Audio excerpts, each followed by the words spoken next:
सिंध में कोटरी बैराज पर पानी की आमद में मजीद इजाफा हो गया। कोटरी बैराज पर दरमियाने दर्जे का सैलाब है, मगर बहाव बढ़कर 3,60,000 क्यूसेक हो गया।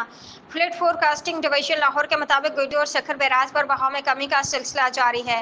जहां निचले दर्जे के सैलाब हैं। गुड्डू बैराज पर बहाव 2,68,000 और सखर बैराज पर पानी का बहाव 3,10,000 क्यूसेक रिकॉर्ड किया गई है। एशिया कप टी20 के सुपर 4 मरहले के दूसरे मैच में भारत ने पाकिस्तान को 6 विकेटों से शिकस्त दे दी। दुबई इंटरनेशनल स्टेडियम में खेले गए मैच में भारत ने पाकिस्तान के खिलाफ टॉस जीतकर पहले फील्डिंग का फैसला किया। पाकिस्तान ने भारत को जीत कर 172 रन का हदफ दिया, जो कि भारत ने 19वें ओवर में 4 विकेटों के नुकसान पर पूरा कर लिया। पाकिस्तान ने पहले खेलते हुए मुकर्ररा 20 ओवर्स में 5 विकेटों के नुकसान पर 171 रन बनाए थे।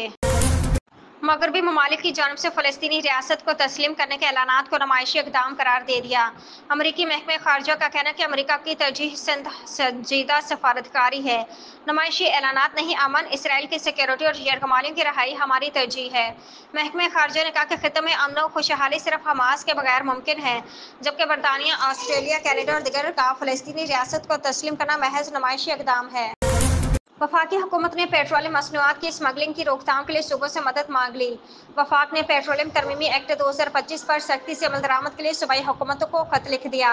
हुकूमती ज़राए के मुताबिक वफाकी हुकूमत ने तमाम सूबों से कहा कि वे पेट्रोलियम मसनूआत की स्मगलिंग की रोकथाम और सप्लाई चेन की शफाफियत को यकीनी बनाने के लिए पेट्रोलियम तरमीमी एक्ट 2025 पर सख्ती से अमल दरामद कराएं।